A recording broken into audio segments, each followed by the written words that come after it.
these Pixel 7 devices, they're surprisingly good this year. I'd go so far as to argue that these are probably the best Android phones you can get on the market. And it's not just like specs and benchmarks that they've bumped up in, it's just real improvement, just real usability that makes these special. So the colors I have here are the Pixel 7 in lemongrass and the Pixel 7 Pro in hazel. Now this device with its polished aluminum seems to scratch quite easily. So I've purposely kept this thing away from keys or anything that could scratch either the screen or the back glass or this metal area, but I've picked up 3 or 4 distinct cuts in that material. And it kind of makes sense. It is aluminum. It's not the hardest metal, but I did find it a little bit disappointing that this is like a week and a half old and it's already got nicks in it. So if you care about this stuff, you're gonna have to protect it with a case or something, like a skin or something, because I think over time this is gonna scratch heavily for most people unless you protect it.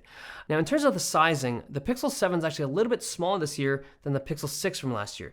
It's got a slightly smaller screen, the bezels are a little bit thinner, and the device is ever so slightly easier to hold because it's just fractionally more compact, but it's still a relatively large phone. But if you compare it to like the 7 Pro, this is a big boy phone, like a real big boy phone. And this is almost identical in footprint to the Pixel 6 Pro, but there is something interesting going with the screens. So the 7 Pro screen is a lot brighter than expected. It's definitely brighter than the one on the 6 Pro, but it's even significantly brighter than the one on the 7. And I'm surprised that Google didn't kind of market this differently, because during the presentation, the official stance is that these are 25% brighter at peak compared to the previous generation. So the 7 Pro can hit up to 1500 nits and the 7 can hit up to 1400 nits. But if you're looking at just manually controlled brightness, this is a way brighter screen this year compared to what we saw last year and compared to the 7. So if bright screens matter to you, 7 Pro is the move this year. There is also now front-facing cameras no, that's a lie. There's always front-facing cameras. There's now front-facing cameras that can be used for face unlock. It's fast, but there's a couple things to note. First, it needs light. It needs light for the initial setup, but it also needs light to activate it. Like I was in a dark restaurant, pulled it out, tried to do the face unlock, didn't go. I had to use my fingerprint. It just doesn't have like infrared or any kind of the radar tech from Pixel 4. Secondly, because it's a fairly simple face unlock system, you can't lean on it for kind of sensitive apps. So like banking apps or password apps that require proper authentication, it won't do it. So it's useful, the fact that like it's been a couple years since we've had face unlock at all on a Pixel. It's nice, but it's not like top tier facial biometrics.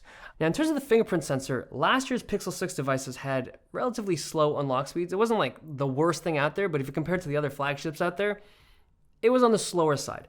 This year's device, unfortunately, is quite similar. I wouldn't say that it's like slow, but I mean, it's if you gotta wait an eighth of a second to get in. Okay, that time the 7 was a lot faster, but in general, they're quite similar. So if you're someone who found the 6 to be unbearably slow on the fingerprint unlock last year, I don't think the Pixel 7 is significantly better, at least not to me. Now in terms of the screens themselves, the Pixel 7 still has a 90Hz screen. The Pixel 7 Pro has the 120Hz screen. Nice panel this year, but it's still like a Generation 1 LTPO panel, so it'll go down to 10 Hz to preserve battery life instead of like the 1 Hz that you can see on like some of the Samsung and Apple flagships. But yeah, good screen this year. Now in terms of the haptics, both devices have great haptics this year. Last year, the 6 Pro had stronger feeling vibrations than the 6 because of the position or like the location of the motor. They seem to have repositioned it this year, so now both phones have the same haptic strength. The speakers don't seem like they've changed this year. The 7 Pro sounds better than the 7, and they sound basically identical to their counterparts last year, at least to me.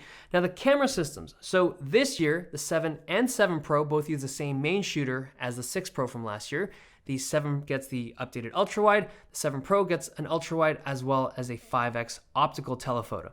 The main lens on both of the new Pixels actually feel quite similar to last year's 6 Pro, so both in sharpness and dynamic range. It's very good, but I'm not seeing significant improvements from the previous generation. I'd actually say that the iPhone 14 Pro and the S22 Ultra shoot sharper images on the main lens. The coloring is very Pixel-like. It's got that pop that Pixel photos often have, especially with low light photos.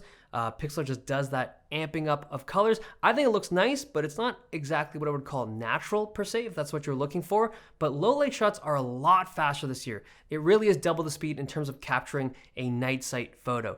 The ultra-wide lens also handles tough shots way better, so better dynamic range, better in low light. It's just a nicer looking shot and sharper than it was in previous generations. Now the 7 Pro has a macro functionality, so if you're just using the regular camera and you get close enough to a subject, it'll automatically switch to the ultra-wide and focus it in a manner to capture really fine detail on close objects. Very cool, but the Pixel 7 doesn't have that functionality. Unfortunate. Now in terms of the zoom, that is where the biggest difference lies this year. So on the 7 Pro, you get a really nice 5x optical. It goes to about 10x while retaining nice image quality, even in low light. But once you go beyond that to like 20 and 30x, it starts to degrade to a point where I don't think it's a particularly nice image. But overall, that telephoto capability is quite nice. And even on the 7, the fact that they're cropping the image in to get that 2x zoom, it just makes for better image quality in those punched in shots.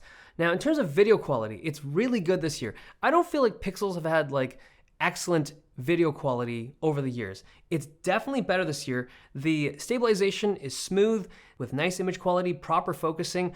There is that new cinematic blur feature, but it doesn't do it for me. I feel like the racking is off and it just feels extremely artificial when I use it, but maybe it'll improve over time. There's also that new magic unblur feature, very cool. It can fix certain types of blurred shots. So if like the subject moved or if the camera moved while you took the shot and it kind of blurred it like that, it can do that sometimes. But if you took a shot and it was out of focus, it can't like reassemble that into a focus shot. At least I don't think it can do that.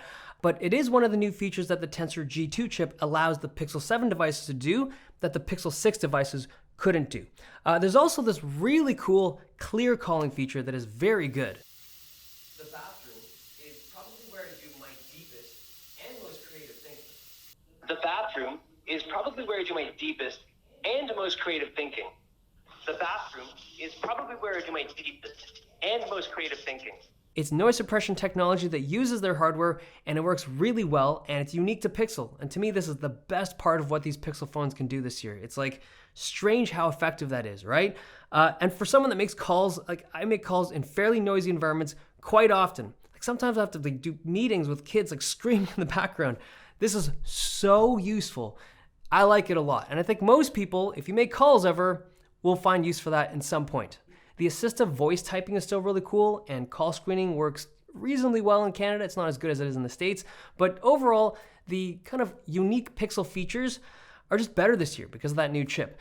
Now, performance on that G2 is faster as you would expect, right? But the most interesting conversation to me is around thermals and battery life. So last year on the G1, the Tensor G1, the thermal performance was not amazing. If you played games or pushed any kind of app that utilized the CPU and GPU hard, you'd get some throttling quite aggressively.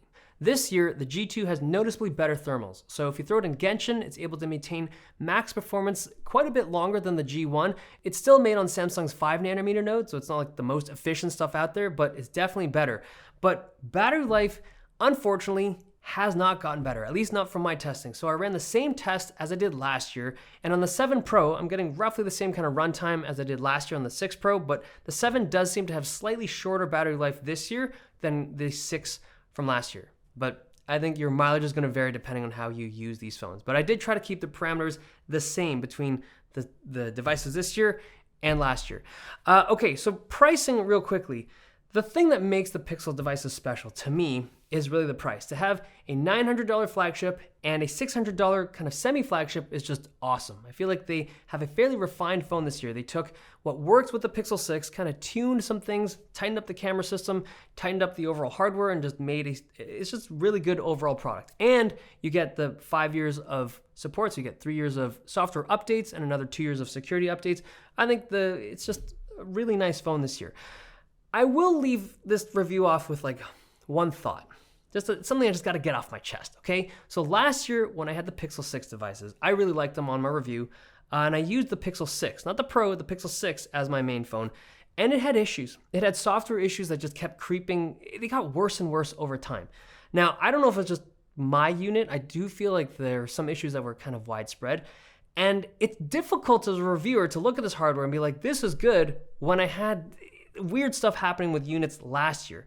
So I will say that with Google's devices, it's hard to really gauge the long-term kind of experience, okay? Sometimes you get these updates that just destroy everything, like that happened to my Pixel 6, and sometimes you get really solid devices. So I can only review this, because I've only had this for like a week and a bit, I can only review this from the perspective of right now. But I think that these will be the phone of the year for a lot of people. These are really solid, especially the camera systems. It's just, I hope Google doesn't screw this thing up, because bad software can really ruin devices like this. Speaking of bad software, Pixel Watch. That's for another video.